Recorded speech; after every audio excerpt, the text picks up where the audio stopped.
Hey, Mark Aylward here, and in this video, try to keep it real short.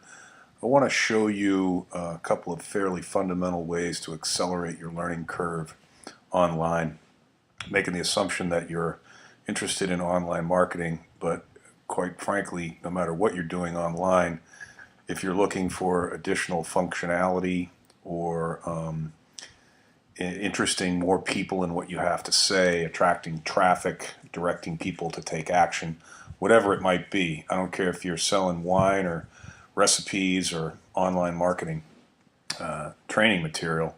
It's the same. We all have a tendency to want to reach out and ask others to help us, teach us, and that's fine. And you can invest money and time in doing that. But there's an awful lot of information right at your fingertips if you just kind of shift your mindset a little bit and understand that with Google and the search engines and the massive amount of information out there on the internet, that you can find pretty much the answer to anything that you want if you're creative.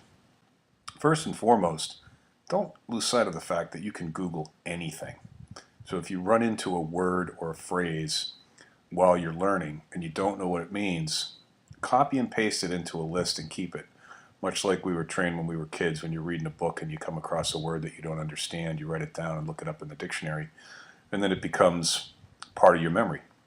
Same deal here. You can literally Google anything and you will find a litany of answers to any inquiry that you make in this little search box. So it goes without saying, but most people don't think of that when they're learning online. The other thing is, this is my site, and I'm using Firefox right now. And if you, in the Firefox browser, if you hit Control, click, you'll get these options. And this one here, View Page Source, is pretty nifty. This is the HTML code that creates the site, my site. And I'm telling you, if you find a couple of websites that are your direct competitors that you like the design of and the scheme of and the functionality of, and you just go behind the scenes and look at the HTML code, I don't know what half the stuff means. Don't let it intimidate you. But for instance, I can find out what people are using for titles. I can find out that this is the theme right here, the WordPress theme that I'm using, Socrates. And then there are plugins, WP Content plugins, TubePress, Comment Love, Contact Form, Sexy Bookmarks, and so on. So if I wanted to find out any of the plugins that my competitors were using, I could do this. And there's a lot more information here that you could scroll through and just kind of ask yourself, write some of this stuff down if you come across something that you don't understand. Cut and paste some of these phrases and go look them up. This is another great way if you're helping small businesses with their online search capability and social presence online, is to go behind the scenes of their websites as well and figure out what they're doing right and wrong. And you're not going to get this stuff first pass. You know, I've looked at thousands of these and there's an awful lot to it.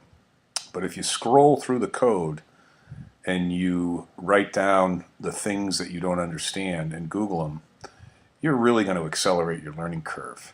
And frankly, in the front end, the user interface, the part people see, do the same thing. You know, how are these tabs set up? Why is this box over here? How did he set this up? How did he create that image? How does he write? What's the formatting of his posts? Okay, he's got some banners here, so why is he advertising these products? Why is it set up the way that it's set up? And if I'm compelled to take an action at the end, why? What got me to take that action? Basically, just go around to your competition and replicate what they all have in common that works for you. It's not stealing, it's not cheating. It's just basically acknowledging the fact that if other people are out there doing things in a certain fashion and it's working for you, it's engaging you, then why not consider replicating what they're doing? You can change color schemes. You're certainly going to have your own voice. You're going to have your own style. That's not what I'm talking about. That's what makes you unique.